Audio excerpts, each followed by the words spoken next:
Hello, നമസ്കാരമുണ്ട്. Welcome to agile Malayali. എൻ്റെ പേര് Vinod Narayan. Happy new year. പുതിയ വർഷം തുടങ്ങി. ഞാൻ പുതിയ വർഷം തുടങ്ങുന്നതിന് മുമ്പേ ഞാൻ ഈ വർഷം പോസ്റ്റ് ചെയ്യാനായിട്ട് 2 വീഡിയോ ഓൾറെഡി ചെയ്തു വെച്ചിട്ടുണ്ടായിരുന്നു. ഒന്ന് on public speaking and other one was on resume. നമ്മൾ റെസ്യൂമെ എഴുതുന്നതിനെക്കുറിച്ചും റെസ്യൂമയുടെ ഇമ്പോർട്ടൻസും ലിങ്ക്ഡിനുമൊക്കെയായി ബന്ധപ്പെട്ടിട്ടുള്ളത്. വരും ആഴ്ചകളിൽ അത് ഞാൻ അപ്ലോഡ് ചെയ്യാം. പക്ഷെ ഞാൻ വിചാരിച്ചു ന്യൂ ഇയർ പ്രമാണിച്ചിട്ട് I just wanted to wish you all a happy new year. നമ്മൾ ചിലപ്പോൾ നിങ്ങൾ റെസൊല്യൂഷൻ എടുത്തിട്ടുണ്ടാവും, ചിലപ്പോൾ റെസൊല്യൂഷൻസ് ഉണ്ടാവില്ല. കാരണം റെസൊല്യൂഷൻ ശരിയല്ല എന്ന് വിചാരിക്കുന്ന ആൾക്കാരുണ്ട്. പിന്നെ എന്തിന് റെസൊല്യൂഷൻ എടുക്കുന്നു? ജനുവരിയിൽ റെസൊല്യൂഷൻ എടുത്തു കഴിഞ്ഞാൽ ഫെബ്രുവരി ആകുമ്പോഴേക്കും റെസൊല്യൂഷൻസ് ഒക്കെ പൊളിയുന്നുണ്ട്. അപ്പോൾ പിന്നെ ഇത് എടുക്കേണ്ട ആവശ്യമുണ്ടോ എന്ന് വിചാരിക്കുന്ന ആൾക്കാരുണ്ട്. എന്നാലും റെസൊല്യൂഷൻസ് എപ്പോഴും നല്ലതാണ്. കാരണം നമ്മൾ റെസൊല്യൂഷൻസ് എപ്പോഴും മോശം റെസൊല്യൂഷൻസ് അല്ലല്ലോ എടുക്കില്ല. ആരെങ്കിലും പറയുമോ മോശമാവണം എന്ന് വിചാരിച്ച റെസൊല്യൂഷൻ എടുക്കുമോ? ഇല്ല എന്നാണ് എനിക്ക് തോന്നുന്നത്. നമ്മളെപ്പോഴും ആരോഗ്യം നന്നാക്കാനും ഫിനാൻഷ്യലി നന്നാവാനും കൂടുതൽ കാര്യങ്ങൾ പഠിക്കാനും ആൾക്കാരുമായിട്ട് സ്നേഹിക്കാനും നന്നായിട്ടിരിക്കാനും അങ്ങനത്തെ കുറേ നല്ല കാര്യങ്ങളാണ്. അതിപ്പോൾ ഒരു വർഷം മുഴുവൻ ചെയ്തില്ലെങ്കിലും ഒരു മാസം ചെയ്താലും ഇതൊക്കെ നല്ല കാര്യങ്ങൾ തന്നെയാണ്. So I personally feel resolutions should be taken. ഞാൻ റെസൊല്യൂഷൻ എടുത്തത് ആക്ച്വലി ഈ ജനുവരി 1 റെസൊല്യൂഷൻ എടുക്കുന്ന പരിപാടി എനിക്കില്ല. എപ്പോഴെങ്കിലുമൊക്കെ വർഷത്തിൽ തോന്നും അടുത്ത വർഷം നന്നാവണം. അപ്പോൾ എന്ത് ചെയ്യുമെന്ന് പറഞ്ഞു കഴിഞ്ഞിട്ടുണ്ടെങ്കിൽ പിറ്റേ ദിവസം തന്നെ ആ റെസൊല്യൂഷനായിട്ട് തുടങ്ങും. കാരണം എന്തിനാണ് കൊല്ലാവസാനം വരെ കാത്തിക്കേണ്ട ആവശ്യമില്ലല്ലോ. അപ്പോൾ നവംബർ ആയ സമയത്ത് ജിമ്മിലൊക്കെ ഇടയ്ക്കിടയ്ക്ക് പോവാറുണ്ട്. ഒരു സ്ഥിരമായിട്ട് പോവും, അത് കഴിഞ്ഞ് നിൽക്കും, അങ്ങനെയൊക്കെയാണ്. അപ്പോൾ തോന്നി എല്ലാ ദിവസവും ജിമ്മിൽ പോവുക എന്നുള്ളൊരു റെസൊല്യൂഷൻ വേണം എന്നുള്ളൊരു തീരുമാനത്തിൽ I vent head and did that. അപ്പോൾ ഇന്ന് എനിക്ക് തോന്നുന്നത് it is the 34th or 35th day that I have been doing it every day. അപ്പോൾ റെസൊല്യൂഷൻ എടുക്കുകയാണെങ്കിൽ അത് അയ്യോ വർഷം തുടങ്ങിപ്പോയല്ലോ, ഇനിയൊരു റെസൊല്യൂഷൻ പറ്റില്ലല്ലോ എന്ന് വിചാരിച്ച് ഇതുണ്ട. നല്ലത് ചെയ്യാൻ നല്ല സമയം നോക്കേണ്ട ആവശ്യമില്ല, എപ്പോൾ വേണമെങ്കിൽ ചെയ്യാമെന്നുള്ളതാണ്.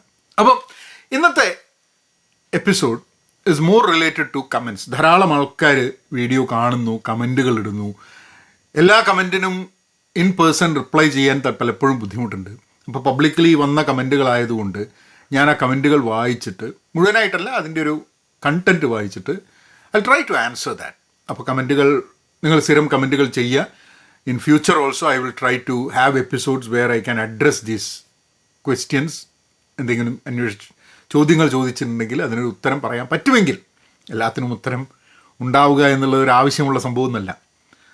അപ്പം ആദ്യത്തെ നമ്മുടെ ചോദ്യത്തിലേക്ക് കിടക്കാം. ആരാ ചോദിച്ച് എന്നൊന്നും ഞാൻ പറയുന്നില്ല, അത് ചോദിച്ച ആൾക്കറിയാം. എനിക്ക് തോന്നുന്നു നമ്മളുടെയൊക്കെ ജീവിതത്തിൽ കുറേ കാര്യങ്ങളൊക്കെ ഒരേപോലെയാണ്. അപ്പോൾ നമ്മളൊക്കെ ഒരാൾ ചോദിച്ച ചോദ്യം നമ്മളെ മനസ്സിലുണ്ടാവും ചിലപ്പം.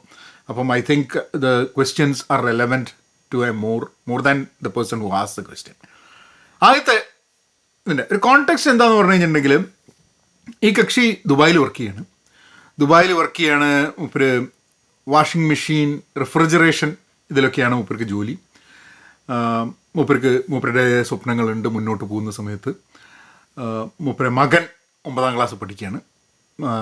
ദുബായിൽ തന്നെ പഠിക്കുകയാണെന്നാണ് തോന്നുന്നത്, എനിക്ക് അറിഞ്ഞൂടാ. ദുബായിൽ തന്നെയാണെന്നാണ് തോന്നുന്നത്. എനിവേ CBSE പഠിക്കുകയാണ്. ഇലക്ട്രോണിക്സ് ആൻഡ് ടെക്നോളജി, ഇതൊക്കെയാണ് മൂപ്പരുടെ താല്പര്യം. അപ്പം അതിന് തുടർ പഠനം മൂപ്പര് ടെക്നിക്കൽ ഫീൽഡിൽ പോകണം എന്നുള്ളതാണ്. അപ്പോൾ ചോദ്യം മൂപ്പരുടെ എന്താണ്, അതായത് അദ്ദേഹത്തിൻ്റെ അതേ ഫീൽഡിൽ, അതായത് റെഫ്രിജറേഷനും ടെക്നോളജിയും ഒക്കെ ആയിട്ട് ഇലക്ട്രോണിക്സും ഒക്കെ ആയിട്ടുള്ള ആ ഇതിൽ തുടർ പഠനം ഉന്നത നിലവാരത്തിൽ സെറ്റ് ചെയ്യാൻ എങ്ങനെയാണ് പറ്റുക എന്നുള്ളൊരു ചോദ്യമാണ്. കോണ്ടാക്ട് ചെയ്യാനാണ് ചോദിച്ചിട്ടുള്ളത്. 1-on-1 കോണ്ടാക്ട് ചെയ്യാൻ പറ്റാത്തതുകൊണ്ട് ഞാൻ എൻ്റെ ചില അഭിപ്രായം പറയാം. പാരൻസ് എന്നുള്ള രീതിയിൽ എപ്പോഴും നമ്മളുടെ ഒരു ചിന്തയാണ് കുട്ടികളെ ശരിയായ വഴിയിൽ ആക്കി കഴിഞ്ഞാൽ നമ്മളുടെ ഒരു റെസ്പോൺസിബിലിറ്റി തീർന്നു എന്നുള്ളത്. നമുക്ക് പലപ്പോഴും അറിയില്ല എന്താണ് നമ്മളുടെ കുട്ടികൾക്ക് ഏറ്റവും യോജ്യമായിട്ടുള്ള സംഭവം എന്നുള്ളത്. ഞാൻ എഡ്യൂക്കേഷനെ പറ്റിയിട്ട് കേട്ടിട്ടുള്ളൊരു സംഭവം ഞാൻ നിങ്ങളോട് പറയാം.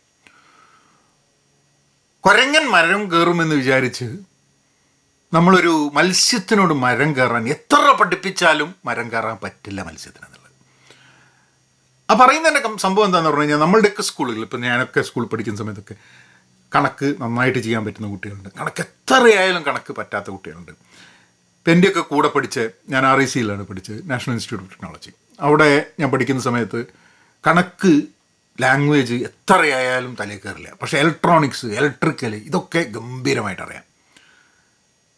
അപ്പം പ്രശ്നം എന്താ പലപ്പോഴും എന്ന് പറഞ്ഞു കഴിഞ്ഞിട്ടുണ്ടെങ്കിൽ, നമ്മൾ പഠിക്കാൻ നോക്കുമ്പോൾ എല്ലാവരും ഒരേപോലെ ക്രിയേറ്റ് ചെയ്യാൻ വേണ്ടിയിട്ടാണ് നമ്മളുടെ എഡ്യൂക്കേഷൻ സിസ്റ്റം ഉള്ളത്.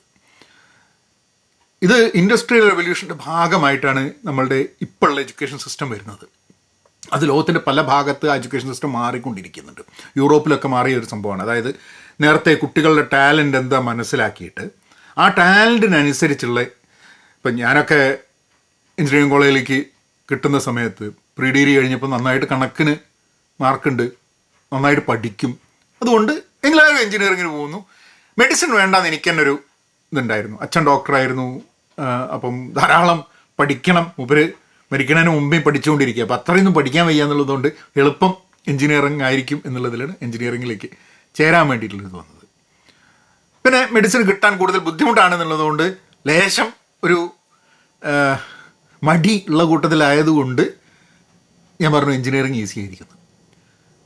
പക്ഷെ ഞാനൊരു നല്ല എഞ്ചിനീയറാണെന്ന് എനിക്ക് തോന്നിയിട്ടില്ല, നല്ലൊരു എഞ്ചിനീയറിംഗ് മൈൻഡുള്ള ഒരാളാണെന്ന് എനിക്ക് തോന്നിയിട്ടില്ല. ഇന്ന് കഴിഞ്ഞൊരു 10-30 വർഷമായിട്ട് നമ്മൾ ജോലി എടുക്കുന്ന എഞ്ചിനീയർമാരുടെ കൂടെയാണെങ്കിലും അവരുടെ പ്രോസസ്സ് ഇമ്പ്രൂവ്മെൻ്റ് ഒക്കെയാണ് നമ്മൾ ജോലി ചെയ്യുന്നുണ്ടെങ്കിലും, ഒരു എഞ്ചിനീയറിംഗ് മൈൻഡ് എന്ന് ചോദിച്ചു കഴിഞ്ഞിട്ടുണ്ടെങ്കിൽ ഒരു സാധനം ഉണ്ടാക്കണം, ഇലക്ട്രോണിക്സ്, ഞാൻ ഇലക്ട്രിക്കൽ എഞ്ചിനീയറിംഗ് ആണ് 4 വർഷം പഠിച്ചത്. പക്ഷേ ഇലക്ട്രിക്കൽ എഞ്ചിനീയറിങ്ങിൻ്റെ ഒരു ചോദ്യം ചോദിച്ചു കഴിഞ്ഞിട്ടുണ്ടെങ്കിൽ എനിക്ക് ഉത്തരമില്ല. പക്ഷേ വലിയ കുഴപ്പമില്ലാത്ത മാർക്കോട് പാസ്സായി എന്നുള്ളതാണ് അതിൻ്റെ ഇത്.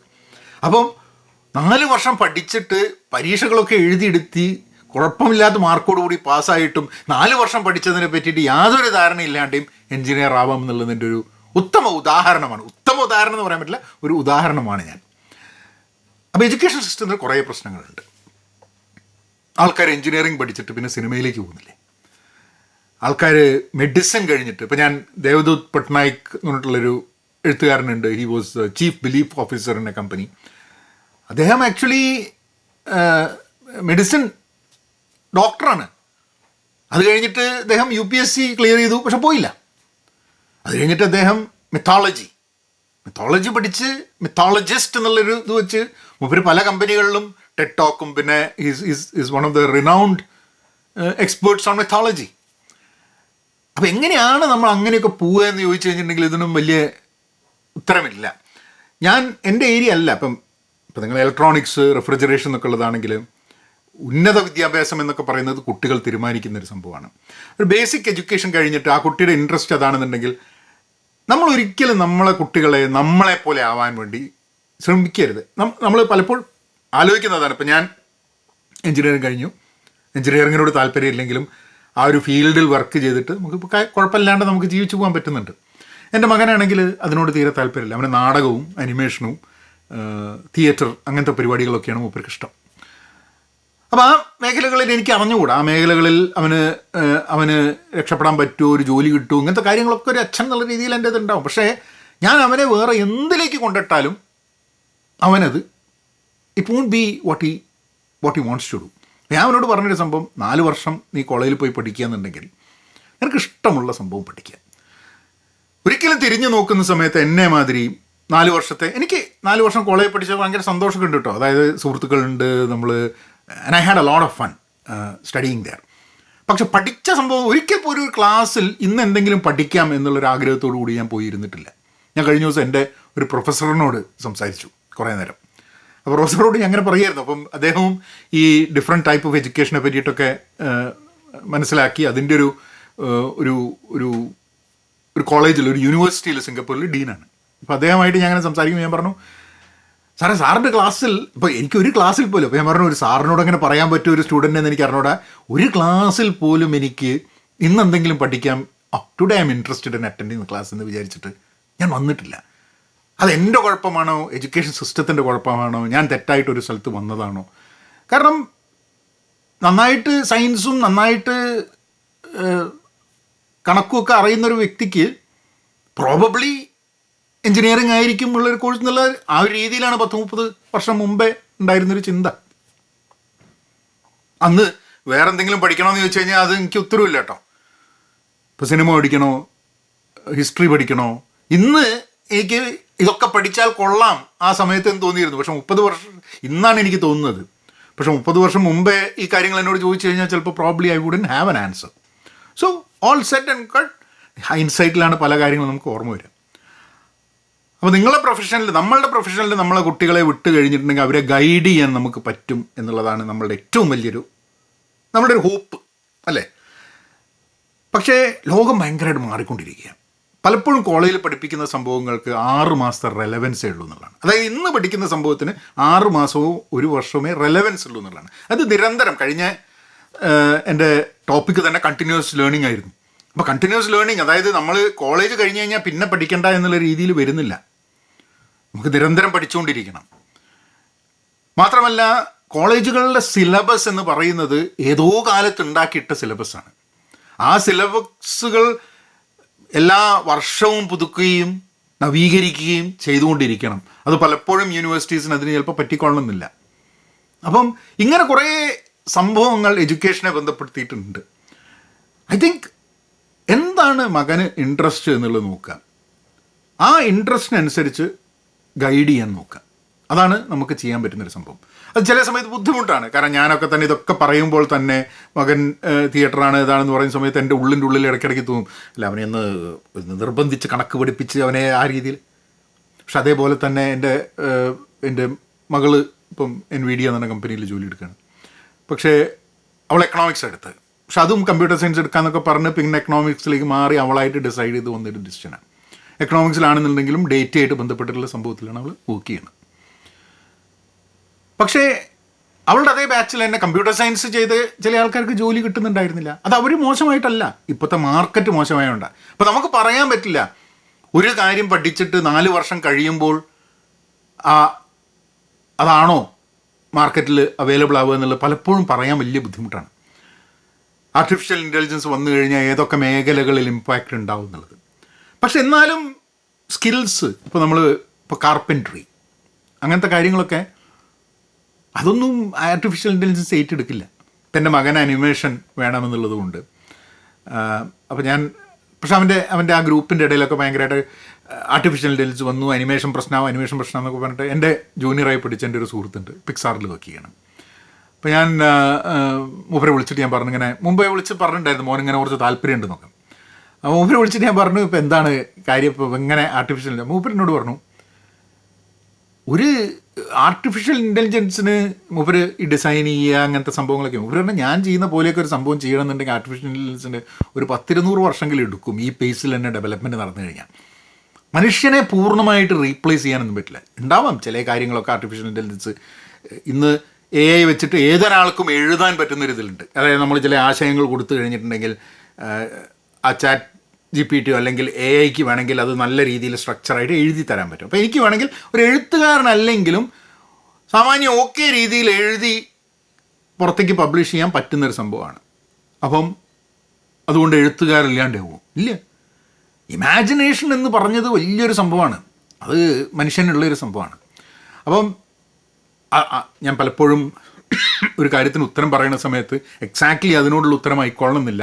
ബട്ട് ഐ തിങ്ക് കാരണം അങ്ങനെ ഒരു ഉത്തരം ഒന്നും നമുക്ക് പറയാൻ പറ്റില്ല, ഇതാണോ നല്ലത് അതാണോ നല്ലതെന്ന് ചോദിച്ചു കഴിഞ്ഞിട്ടുണ്ടെങ്കിൽ. കാരണം ആ ഫീൽഡിൽ ആ മേഖലയിലാണെങ്കിൽ മാത്രമേ പറയാൻ പറ്റുള്ളൂ. പക്ഷേ നിങ്ങൾക്ക് റൈറ്റായിട്ടുള്ളൊരു ഡിസിഷൻ എടുക്കാൻ വേണ്ടിയിട്ട് എൻ്റെ ഉത്തരം സഹായകമാവും എന്നുള്ള പ്രതീക്ഷയിലാണ് ഇത് പറയുന്നത്. അപ്പം അവന് താല്പര്യമില്ല ഏതാ നോക്കുക. പിന്നെ ആ ഫീൽഡാണെന്ന് മനസ്സിലാക്കി കഴിഞ്ഞാൽ ചിലപ്പം കോളേജിലേക്ക് പഠിക്കാൻ തുടങ്ങിക്കഴിഞ്ഞിട്ടുണ്ടെങ്കിലാണ് probably you will find out there are more things over there എന്നുള്ളത്. സപ്പോർട്ട് ചെയ്യുക എന്നുള്ള ഒരു പാരൻ്റ് എന്നുള്ള രീതിയിൽ നമുക്ക് ചെയ്യാൻ പറ്റുള്ളൂ.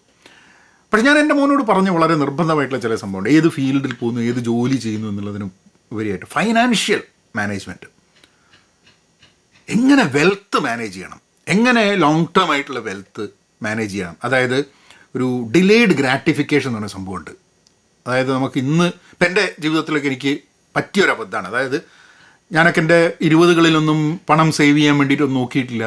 30കളിൽ നോക്കി, 40കളൊക്കെ കഴിഞ്ഞിട്ടാണ്, 40കളൊക്കെ ആയപ്പോഴാണ് മനുഷ്യന് ജോലി ഇല്ലാണ്ടായി കഴിഞ്ഞിട്ട് ഒന്നും ജീവിക്കാൻ ഒന്നും ഉണ്ടാവില്ലെന്ന്. അപ്പോഴാണ് നമ്മൾ സേവ് ചെയ്യാൻ വേണ്ടിയിട്ടുള്ളത് നോക്കുന്നത്. പക്ഷേ ഞാൻ മനസ്സിലാക്കിയെന്ന് പറഞ്ഞു കഴിഞ്ഞാൽ സേവ് ചെയ്യാനൊക്കെ തുടങ്ങി കഴിഞ്ഞിട്ട് ഒരു 5-6 വർഷത്തിനുള്ളിൽ തന്നെ കാര്യങ്ങൾ മാറാൻ തുടങ്ങുന്നു എന്നുള്ളതാണ്. അത് ഞാൻ പലപ്പോഴും എൻ്റെ പ്രായത്തിലുള്ള എൻ്റെ സുഹൃത്തുക്കളായിട്ടുള്ള പല ആൾക്കാരോട് ചോദിക്കുന്ന സമയത്ത് അവർക്ക് ഏറ്റവും കൂടുതൽ അവർക്ക് ഒരു റിഗ്രറ്റ് അവരുടെ ലൈഫിനെ പറ്റി നോക്കുന്നത് പണം സേവ് ചെയ്തില്ല എന്നുള്ളതാണ്. അപ്പം ഏത് ഫീൽഡിലാണെങ്കിലും വെൽത്ത് മാനേജ്മെൻറ്റ്, ഫൈനാൻസ് എങ്ങനെ മാനേജ് ചെയ്യാം, കോമ്പൗണ്ടിങ് ഇൻട്രസ്റ്റ് എന്താണ്, എങ്ങനെയാണ് ലോങ് ടേം ആയിട്ട് ഫിനാൻസിൽ ഇൻവെസ്റ്റ് ചെയ്യുക, അങ്ങനത്തെ കാര്യങ്ങൾ പഠിക്കണം എന്നുള്ളതാണ്. എഞ്ചിനീയറിംഗിന് ഉണ്ടാകുമ്പോൾ ഇന്നും ഫിനാൻസ് എന്നുള്ളത് എഞ്ചിനീയറിംഗിന് പഠിപ്പിക്കുന്നില്ല എന്നുള്ളതാണ്. എനിക്കറിഞ്ഞൂടെ, അന്ന് എനിക്കിപ്പോഴും ഓർമ്മയുണ്ട്, ഞാൻ എഞ്ചിനീയറിംഗ് ജോയിൻ ചെയ്ത സമയത്ത് എൻ്റെ സ്കൂളിൽ എന്നെ പഠിപ്പിച്ച സാറ്. അപ്പോൾ സാറ് ആണ് എൻ്റെ അച്ഛൻ മരിച്ചതിന് ശേഷം ഞങ്ങളുടെ എന്താ പറയുക ഇൻഷുറൻസിൻ്റെ അങ്ങനെ വെൽത്തിൻ്റെ ഇൻവെസ്റ്റ്മെൻറ്റ് ഇങ്ങനത്തെ കാര്യങ്ങളൊക്കെ സാറാണ് അമ്മേനെ ഹെൽപ്പ് ചെയ്തിട്ടുണ്ടായിരുന്നത്. അപ്പോൾ സാർ എന്നോട് പറഞ്ഞു, എഞ്ചിനീയറിംഗല്ലേ പഠിക്കുന്നത്, ഞാൻ ഒരു കാര്യം പറയാം, കുറച്ച് അക്കൗണ്ടിങ്ങും കുറച്ച് ഫിനാൻസിനെ പറ്റി പഠിക്കണം. അപ്പോൾ ഞാൻ എഞ്ചിനീയറിംഗ് കഴിഞ്ഞാലല്ലേ, സാർ എഞ്ചിനീയറിംഗ് കഴിഞ്ഞിട്ടില്ലല്ലോ, എനിക്ക് അതിനെക്കാട്ടും നന്നായിട്ട് അറിയുന്നതാണ്, പഠിച്ചില്ല. അത് ഞാനത് അന്നും അത് ഉണ്ടായിരുന്നില്ല എന്നുള്ളതാണ്. ഇന്നും 30 വർഷം കഴിഞ്ഞ് ഇന്നും ഫിനാൻസ് പഠിപ്പിക്കുന്നുണ്ടോ എഞ്ചിനീയറിംഗ് കോളേജിൽ നിന്ന് എനിക്ക് അറിഞ്ഞുകൂടാ. പക്ഷേ അത് വളരെ നമ്മളുടെയൊക്കെ ജീവിതത്തിൽ ഏറ്റവും ഇമ്പോർട്ടൻ്റ് ആയിട്ടുള്ള സാധനമാണ്. പിന്നെ അതേമാതിരി ഹെൽത്ത് വളരെ ഇമ്പോർട്ടൻ്റ് ആയിട്ടുള്ള സാധനമാണ്. എങ്ങനെയാണ് കുറച്ച് ന്യൂട്രീഷനെ പറ്റി മനസ്സിലാക്കുക, എക്സസൈസിനെയും ഹെൽത്ത് കെയറിനെയും പറ്റി മനസ്സിലാക്കുക, അത് വലിയൊരു ഇമ്പോർട്ടൻ്റാണ്. വെൽത്ത്, ഹെൽത്ത്, ക്യാരക്ടർ എന്ന് പറയുന്ന സാധനം മറ്റൊരു സംഭവം. മറ്റേത് ഏത് ഫീൽഡിൽ പോയാലും ഈ വെൽത്ത് മാനേജ്മെൻറ്റും ഹെൽത്തും മോശമായി കഴിഞ്ഞിട്ടുണ്ടെങ്കിൽ ഏത് ഫീൽഡിൽ പോയാലും ബുദ്ധിമുട്ടായിരിക്കും എന്നുള്ളതാണ്. വളരെ ഇൻട്രസ്റ്റിംഗ് ആയിട്ട് ഞാൻ ഈ അടുത്ത് വായിച്ചൊരു സംഭവം, നമ്മളിപ്പം സക്സസ് എന്നൊക്കെ പറയുന്നത് ഓരോരുത്തർ വലിയ വലിയ പൊസിഷനിൽ നിൽക്കുന്നു, അങ്ങനെയൊക്കെ ആയിക്കഴിഞ്ഞിട്ടുണ്ടെങ്കിൽ വി ആർ എക്സ്പെക്ടിങ് ദാറ്റ് അവർ ഹാപ്പിയാണ്, അവർ സക്സസ്ഫുൾ ആണെന്നുള്ളതാണ്. പക്ഷെ അവർക്ക് പീസ് ഉണ്ടോ, സമാധാനമുണ്ടോ, ശാന്തതയുണ്ടോ ജീവിതത്തിൽ എന്ന് ചോദിച്ചു കഴിഞ്ഞിട്ടുണ്ടെങ്കിൽ പലപ്പോഴും ഉത്തരം യെസ് എന്നായിക്കൊള്ളണമെന്നില്ല. സോ ഇതിലൊക്കെ ശരിയും തെറ്റുകളൊന്നുമില്ല. പക്ഷെ എനിക്ക് തോന്നുന്നത് ഒരിക്കലും വെൽത്ത് മാനേജ്മെൻറ്റിനെ കുറിച്ചും ഫിനാൻസിനെ കുറിച്ചും പഠിച്ചാൽ അത് ഗുണമേ ചെയ്യൂ എന്നുള്ളതാണ്. അതേമാതിരി ഹെൽത്തിനെ കുറിച്ചും ഒരു ഡിസിപ്ലിനെ കുറിച്ചും ഒക്കെ പഠിച്ചു കഴിഞ്ഞിട്ടുണ്ടെങ്കിൽ അത് ഹെൽപ്ഫുള്ളായിരിക്കും. എൻ്റെ ഈ വീഡിയോ ചാനലിൻ്റെ തന്നെ മെയിൻ ഒരു സംഭവം, ഞാൻ ഒരൊറ്റ പ്രത്യേക ഒരു ഫീൽഡിൽ എന്നുള്ള രീതിയിലല്ല, ജനറലി എൻ്റെ പരാജയങ്ങളും എനിക്ക് നമുക്ക് ചെയ്തതിൽ ശരിയായി രക്ഷപ്പെട്ടു പോയ ചില കാര്യങ്ങളൊക്കെ ഈ ഓരോ ടോപ്പിക്കുകളിലൂടെ നിങ്ങളോട് ഷെയർ ചെയ്യുക എന്നുള്ളതാണ്. I wish you all the best. I wish your son all the best. ഓനൊക്കെ രക്ഷപ്പെടും. നമ്മളൊക്കെ അനാവശ്യമായിട്ട് വെറുതെ ടെൻഷൻ അടിച്ചുകൊണ്ടിരിക്കുകയാണ് ചില സമയത്ത്. I think as long as you can support your son, I think you will do good. അടുത്ത ചോദ്യത്തിലേക്ക് കിടക്കാം. അത് ചോദ്യം വളരെ നന്ദി. ഏത് വീഡിയോ ആണ് ഇത് ചോദ്യങ്ങൾ എന്നുള്ളതും അറിഞ്ഞൂടാ കേട്ടോ. ചിലപ്പോൾ പുസ്തകത്തിൻ്റെ ആയിരിക്കാൻ മതി, അല്ലെങ്കിൽ വേറെ ടോപ്പിക്കിലായിരിക്കാൻ മതി. ഇംഗ്ലീഷ് ഭാഷയിൽ വലിയ പരിജ്ഞാനമില്ലാത്ത എല്ലാവർക്കും വളരെ ഉപകാരപ്രദമാണ് ഇത്തരം വീഡിയോകൾ പ്രതീക്ഷിക്കുന്നു. അതെനിക്ക് ഓർമ്മയുണ്ടായി, ഞാൻ വെക്കാൻ കാരണം നമ്മളൊരു ഇംഗ്ലീഷ് ബുക്കിനെ പറ്റിയിട്ടുള്ളൊരു മലയാളത്തിൽ പറഞ്ഞതിൻ്റെ ബേസ് ചെയ്തിട്ടാണ്. And I think that's A good thing. നമ്മൾ പലപ്പോഴും ഇംഗ്ലീഷ് നമുക്ക് അറിയില്ല എന്ന് വിചാരിച്ചിട്ട് നമ്മൾ ഇംഗ്ലീഷ് പുസ്തകങ്ങൾ വായിക്കാതെ നോക്കും. ഞാൻ മലയാളം ആകെ 3 വർഷമേ പഠിച്ചിട്ടുള്ളൂ. പക്ഷേ ഞാൻ മലയാളം പുസ്തകങ്ങൾ ധാരാളം വായിക്കും. എനിക്ക് പറഞ്ഞു കഴിഞ്ഞാൽ ഇംഗ്ലീഷ് മീഡിയത്തിലും ഒക്കെയാണ് വായിച്ചെന്നുണ്ടെങ്കിൽ ഇന്നും നോവലുകൾ വായിക്കുന്ന സമയത്ത് എനിക്ക് മലയാളത്തിൽ വായിക്കുമ്പോഴാണ് എനിക്ക് ആ നോവൽ എൻ്റേതായി വരുന്നത്. കാരണം മനസ്സിൻ്റെ ഉള്ളിലൊരു മലയാളി ആയിരുന്നു എന്നുള്ളതാണ്. ലോകത്തിൻ്റെ പല ഭാഗത്ത് ഞാൻ പഠിച്ചത് ദുബായിലും ഒക്കെയാണ്. അത് കഴിഞ്ഞിട്ട് നാട്ടിൽ വന്നു, പിന്നെ നാട്ടിൽ പഠിച്ചു. അത് കഴിഞ്ഞിട്ട് ലണ്ടനിലും അമേരിക്കയിലും കഴിഞ്ഞ 25 വർഷമായിട്ട് അമേരിക്കയിൽ ജീവിക്കുന്നൊരു വ്യക്തിയാണ്. എന്നാലും മലയാളത്തിലാണ് എൻ്റെ ചിന്ത ഓടുന്നത് എന്നുള്ളതാണ്. And I feel more comfortable when I speak in Malayalam എന്നുള്ളത്. അത് ഇംഗ്ലീഷ് പറഞ്ഞു. കാരണം എന്താ പറഞ്ഞാൽ നമ്മൾ സംസാരിക്കുന്ന സമയത്ത് ചില കാര്യങ്ങൾ നമ്മൾ പറയുമ്പോൾ ഇംഗ്ലീഷ് അവിടെ ഇവിടേക്ക് വരും എന്നുള്ളതാണ്. Not that I'm uncomfortable speaking in English, പക്ഷേ എപ്പോഴും എൻ്റേത് എന്ന് തോന്നുന്നത് പലപ്പോഴും മലയാളമായിട്ടാണ് വരുന്നത്. പക്ഷേ ഇംഗ്ലീഷ് വായന എന്നുള്ളത് ഒരിക്കലും ഇംഗ്ലീഷ് വായിക്കാത്ത ഒരാൾക്ക് ബുദ്ധിമുട്ടായിരിക്കും. അതിപ്പം മലയാളം വായിക്കാത്ത ആൾക്കും ആദ്യത്തെ പുസ്തകം എടുത്ത് വായിക്കാൻ ശ്രമിക്കുന്ന സമയത്ത് ബുദ്ധിമുട്ടുണ്ടാവും. അപ്പം I think my recommendation is that ഇംഗ്ലീഷിലുള്ള പുസ്തകങ്ങൾ മലയാളത്തിലേക്ക് ആരെങ്കിലും മാറ്റി അതിനെ പറ്റിയിട്ട് പറഞ്ഞു തരുമെന്ന് പ്രതീക്ഷിക്കുന്നതിന്, though I am very happy that you thanked me, but English പുസ്തകങ്ങൾ വായിക്കാനുള്ള ശ്രമം നടത്തുക എന്നുള്ളത്. ഒരു പുസ്തകം വാങ്ങിയാൽ മതി. ഒരു പുസ്തകം വാങ്ങുക. കാരണം നമുക്കറിയില്ല, ആദ്യമായിട്ട് തുടങ്ങുകയാണെങ്കിൽ എത്ര സമയം എടുക്കുമെന്ന് അറിയില്ല. ഒരു പുസ്തകം വാങ്ങുക. ഇതിൽ ഞാൻ പറഞ്ഞിട്ടുള്ള ചില പുസ്തകങ്ങൾ തന്നെ, ഈ ചാനലിൽ പറഞ്ഞിട്ടുള്ള ചില പുസ്തകങ്ങൾ തന്നെ എടുത്താൽ മതി.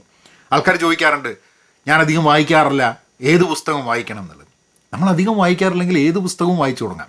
ഇന്ന പുസ്തകം എന്നൊന്നുമില്ല. നിങ്ങൾക്ക് ഇഷ്ടമുള്ളൊരു ടോപ്പിക്കിൽ ഒരു പുസ്തകം വാങ്ങുക, ഇപ്പോൾ സൈക്കോളജിയാണ് ഇഷ്ടം എന്നുണ്ടെങ്കിൽ അത്, സോഷ്യോളജി ആണെങ്കിൽ അത്, ടെക്നോളജി ആണെങ്കിൽ അത്, ജേർണലിസം ആണെങ്കിൽ അത്, ഹിസ്റ്ററി ആണെങ്കിൽ അത്, ഏതെങ്കിലും ഇഷ്ടമുള്ള നമ്മൾ വായിച്ച് തുടങ്ങുമ്പോൾ നമുക്ക് ഇഷ്ടമുള്ളൊരു ടോപ്പിക്കിൽ വായിച്ച് തുടങ്ങുക എന്നുള്ളതാണ്.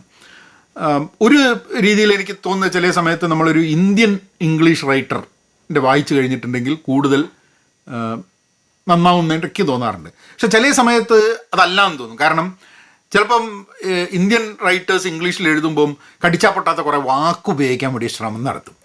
വേറെ some writers don't do that. കാരണം പല ആൾക്കാരും നമ്മളിപ്പം ഇംഗ്ലീഷ് നമ്മളുടെ ഫസ്റ്റ് ലാംഗ്വേജ് അല്ലെങ്കിൽ ഇംഗ്ലീഷിൽ സംസാരിക്കാൻ നേരത്ത് നമ്മൾ പലപ്പോഴും ആലോചിക്കുക, എൻ്റെ ഇംഗ്ലീഷിൻ്റെ കഴിവൊന്നും ഇവനെയൊക്കെ കാണിക്കണം എന്ന് പറഞ്ഞിട്ട് ആർക്കും മനസ്സിലാവാത്ത കുറേ വാക്കുകൾ വെച്ചിട്ട് ഇംഗ്ലീഷ് എഴുതാനും സംസാരിക്കാനൊക്കെ നോക്കും. നമ്മൾ സംസാരിക്കുമ്പോൾ നമുക്ക് വേണ്ട കമ്മ്യൂണിക്കേഷൻ മറ്റൊരാൾക്ക് മനസ്സിലാവുന്നില്ല. അത് വളരെ സിമ്പിളായിട്ടുള്ള ഭാഷയിൽ സംസാരിക്കുക എന്നുള്ളതാണ്. അതേമാതിരി നമ്മളൊരു പുസ്തകം എഴുതുമ്പോൾ ശരിയാണ്, ഇപ്പോൾ ആർ കെ നാരായണൻ്റെ പുസ്തകങ്ങൾ ഇംഗ്ലീഷിലാണെന്നുണ്ടെങ്കിൽ വളരെ സിമ്പിൾ ലാംഗ്വേജാണ്.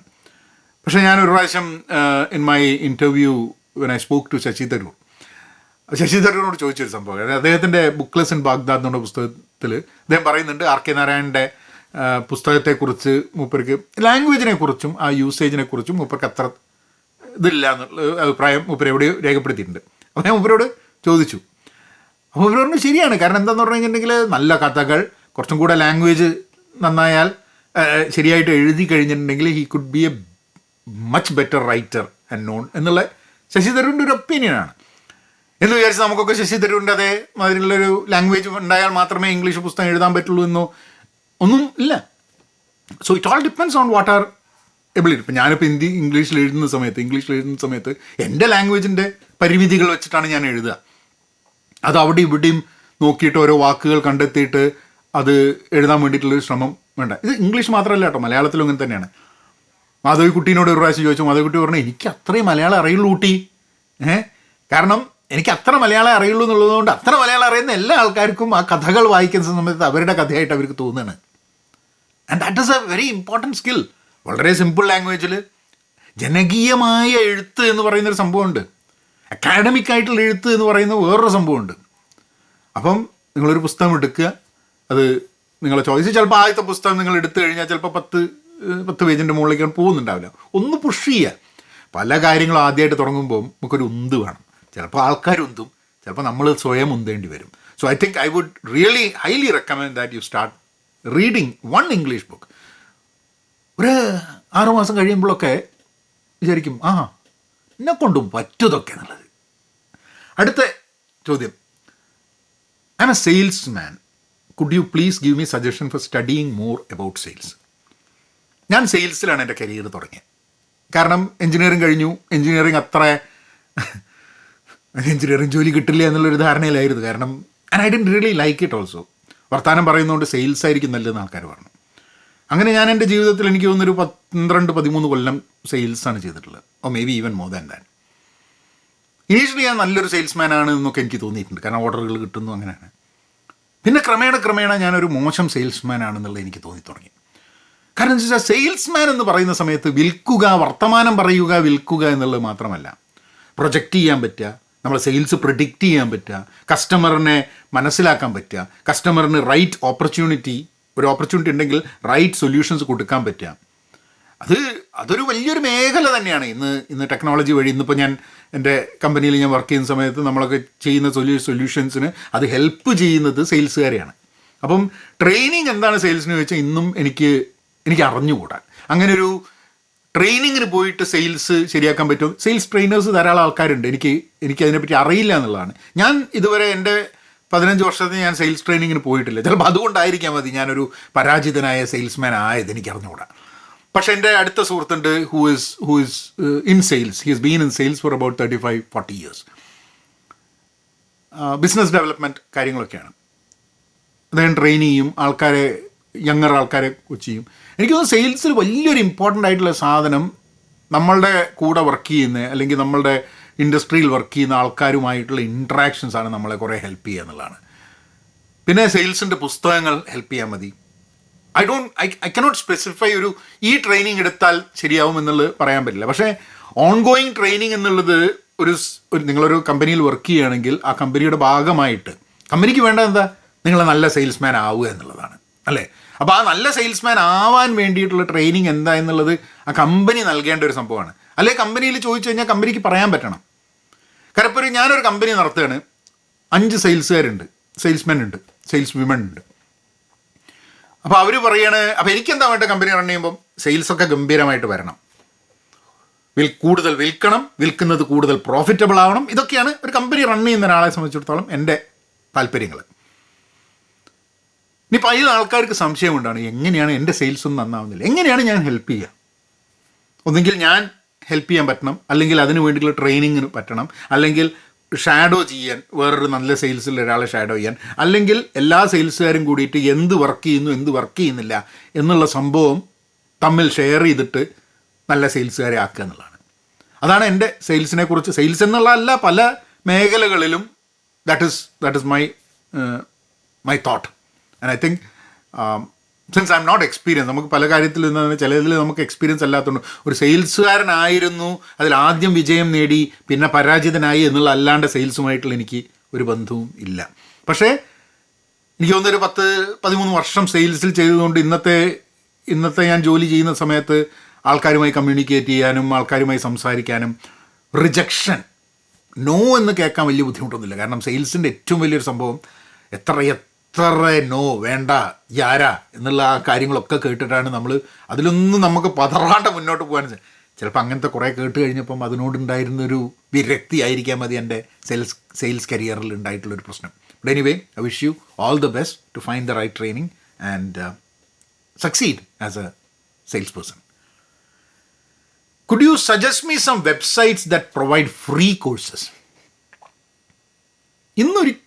എനിക്ക് തോന്നുന്നത് കുറേ സംഭവങ്ങൾ, ഇപ്പോൾ കോഴ്സേറ എന്നുള്ള സൈറ്റ് നോക്കുകയാണെങ്കിൽ, അല്ലെങ്കിൽ ഇപ്പോൾ MIT, Massachusetts institute of technology, MITൻ്റെ കുറേ കോഴ്സസ് ഫ്രീ ആണ് അത്രേ. ധാരാളം കോഴ്സുകൾ ഫ്രീ ആയിട്ട് അവൈലബിൾ ആണ്. നിങ്ങൾ കുറച്ച് പേ ചെയ്യാൻ തയ്യാറാണെങ്കിൽ പ്രോബബ്ലി ഇപ്പോൾ ലിങ്ക്ഡിൻ മാതിരിയുള്ള ഒരു വെബ്സൈറ്റ്, അതിനുള്ള ലിങ്ക്ഡിൻ ലേണിംഗ് എനിക്ക് തോന്നുന്നു എത്രയെന്ന് എനിക്ക് അറിഞ്ഞൂടാ.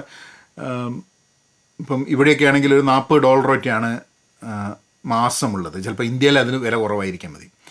പക്ഷെ അതിൽ ധാരാളം കോഴ്സുകൾ അവൈലബിൾ ആണ്. ലിങ്ക്ഡിൻ്റെ ഗുണം എന്താ വെച്ചാൽ ആ കോഴ്സുകൾ ചെയ്ത് കഴിഞ്ഞാൽ ലിങ്ക്ഡിനിൽ യു വിൽ ഗെറ്റ് ഈ കോഴ്സ് കഴിഞ്ഞു, ആ കോഴ്സ് കഴിഞ്ഞു, അതിൻ്റെ ഒരു സർട്ടിഫിക്കറ്റ് ഒക്കെ കിട്ടും. അപ്പോൾ ആ സർട്ടിഫിക്കറ്റ് കിട്ടുകയും അത് നിങ്ങൾക്ക് ലിങ്ക്ഡിനിൽ കാണിക്കുകയൊക്കെ ചെയ്യാം. പ്രൊഫഷണലായിട്ട് ഗ്രോ ചെയ്യാനാണെങ്കിൽ ധാരാളം ആൾക്കാർ ലിങ്ക്ഡിൻ കോഴ്സുകൾ ചെയ്യുന്നുണ്ട്. ഇപ്പോൾ എനിക്ക് കമ്പനിയുടെ ഭാഗമായിട്ട് എനിക്ക് ലിങ്ക്ഡിൻ ഞങ്ങൾക്ക് ഓഫർ ചെയ്യുന്നുണ്ട് ലിങ്ക്ഡിൻ്റെ. പക്ഷേ നമുക്ക് അധികം സമയം കിട്ടാറില്ല പഠിക്കാൻ. പക്ഷെ എന്നാലും I sometimes use that to learn. So I think that is one. അതിൽ കോസ്റ്റ് ഉണ്ട്. പക്ഷേ കോഴ്സേറയിൽ I think for you to learn something it is free. Certificate കിട്ടില്ല എന്നേ ഉള്ളൂ. പഠിക്കാൻ ഫ്രീ ആണ്. സർട്ടിഫിക്കറ്റ് വേണമെന്നുണ്ടെങ്കിൽ അത് you have to pay money and enrol എന്നുള്ളതാണ്. MITൻ്റെ എനിക്ക് അറിഞ്ഞുകൂടാ, കേട്ടതാണ്. അങ്ങനെ പല യൂണിവേഴ്സിറ്റീസും അവരുടെ, അതായത് നമ്മൾ എഡ്യൂക്കേഷൻ എന്ന് പറയുന്ന സംഭവം ഫ്രീലി അവൈലബിൾ ആയിരിക്കണം ആൾക്കാർക്ക് എന്നുള്ളത്. ഇന്ന് ഇൻ്റർനെറ്റിൻ്റെ ഏറ്റവും വലിയൊരു ഗുണം എന്താണെന്ന് പറഞ്ഞാൽ നമുക്ക് പല സ്ഥലത്തുനിന്നും പലതും പഠിക്കാൻ പറ്റും. നമ്മൾ പഠിച്ചു എന്നുള്ളതിൻ്റെ ഒരു സർട്ടിഫിക്കറ്റ് വേണമെന്നുണ്ടെങ്കിൽ പലപ്പോഴും there is a cost to it.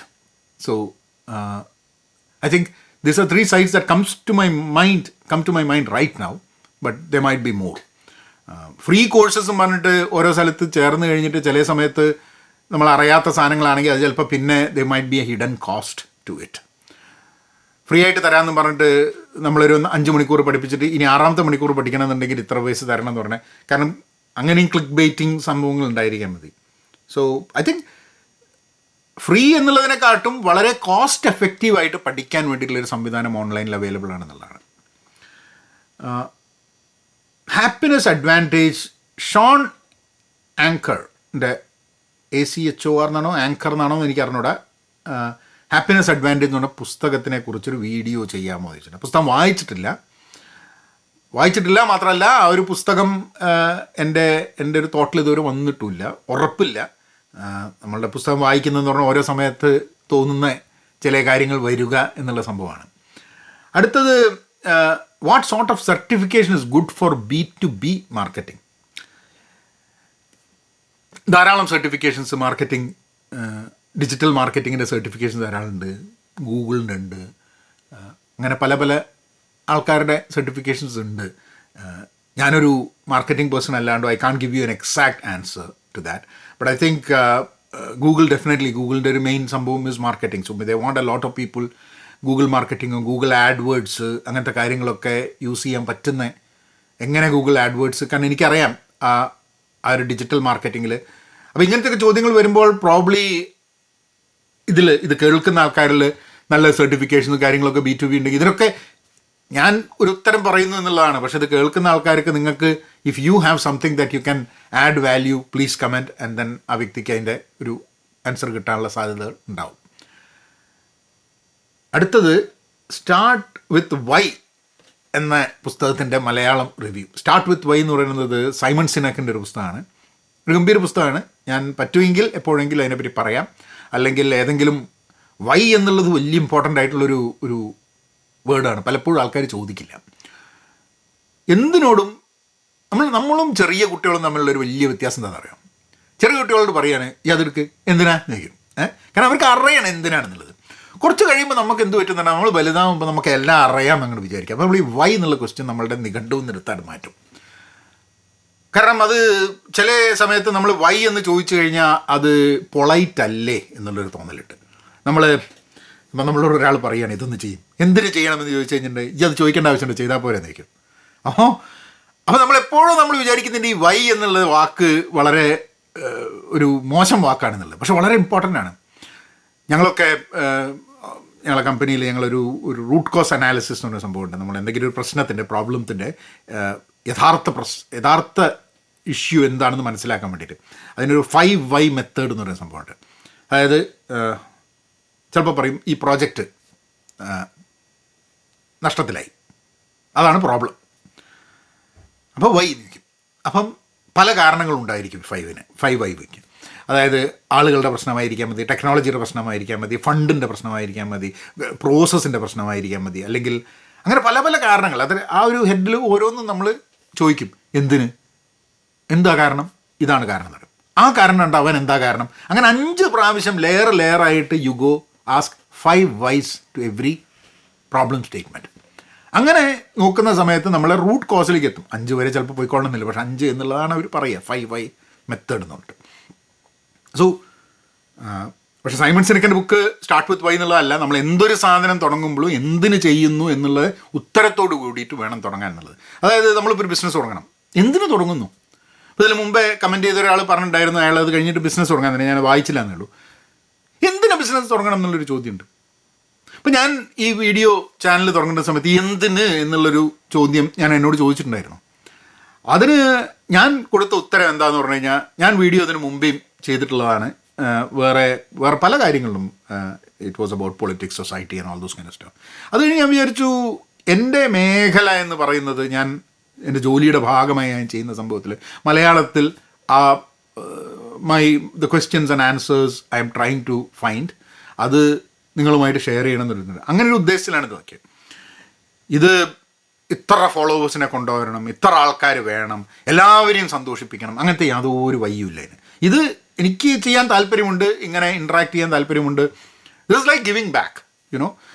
ഇപ്പം ഞാൻ നാട് വിട്ടു, ഇത്ര കാലമുണ്ട്. ഇപ്പം നാട്ടിൽ ചിലപ്പം മലയാളത്തിൽ ഞാൻ അങ്ങനെ വീഡിയോ കാണുമ്പം ഇങ്ങനത്തെ രീതിയിൽ ആൾക്കാർ മോട്ടിവേഷൻ വീഡിയോ അല്ലാണ്ട് ഇങ്ങനെ നമ്മളുടെ എക്സ്പീരിയൻസിൽ നിന്നും പറയുന്ന സംഭവങ്ങൾ അധികം കണ്ടില്ല. Maybe I thought that okay right, that might add some value എന്നുള്ളത് അതായിരുന്നു തുടങ്ങിയിരുന്നത്.